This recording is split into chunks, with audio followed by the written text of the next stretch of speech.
Finding a percentage of a whole number. All right, so in this one, there's not necessarily a whole lot to write down because it's actually telling you to use the Alex calculator to find 85% of 59. And it tells you right away, do not round your answer. It wants to know exactly what is on the calculator. So if we say find 85%, first we need to recognize we have to change that into a decimal. You can't type in 85% into this calculator here. There's no percent sign. Now, sometimes, so I'm actually going to go really quick to, this is the calculator that's probably on most of the phones. Here, I wonder if I can, once I get this whole thing up, it's going to argue with me here. I'm going to get the calculator. Oh, it's not going to let me have both at the same time. Darn it. Okay. Okay, so this is the calculator that most have on their phones, Android or Apple. I think they look pretty similar. If you turn your phone sideways, as long as you don't have your phone on lock screen or the not rotating, whatever that's called, then this will come up. So this is the scientific calculator on your phones. So this is the one on my computer as well because it's also an Apple product. So Apple has pretty much the same calculator, and I know Androids have a similar one. This one does not give, oh, it does give me percentage actually. So I can go 85%, and it would automatically turn that into a decimal for me. If you don't have that calculator, we don't have to worry too much about it because what we can do is the same thing they're doing here. We can turn it into a decimal.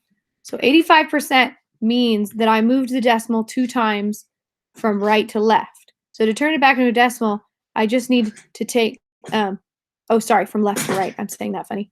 So to fix it, I just want to take the decimal, which is right here, and move it back 2 times. And there you go. I have my 0.85%. So I just have to move it over 2 times.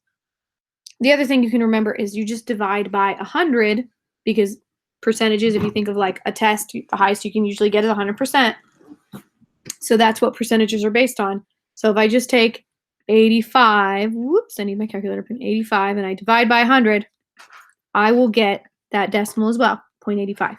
So there's a couple different ways to get the percentage. Once you have your decimal from the percentage, now we can deal with of 59%. So of means multiply. So we say times 59, and we get the same answer they did, 50.15. All right, so we're going to clear all this, and we're actually going to try it on the next page here. Okay, so remember, we don't want to type in 62%.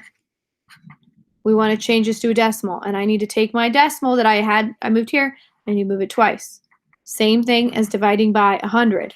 So I have 0.62, and actually, to be proper, we should have a 0 in front of here.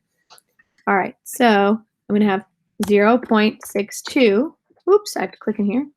0.62, and then I can say times, because that's what of means. Of means times 65 equals, so I get 40.3. And I check.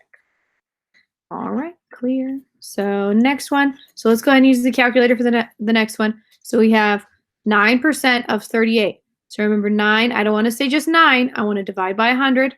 That will automatically give me my percentage or my decimal on my calculator based on the percentage. And then of 38. So I click equals. So I get 3.42 and check. All right, let's do one more of these. So I get 35%. So 35 divided by 100, and that will give me my decimal. So I have 0.35 times 95, because of 95 means times 95. So we get 33.25. Check. All right, so we finished another one. Yay.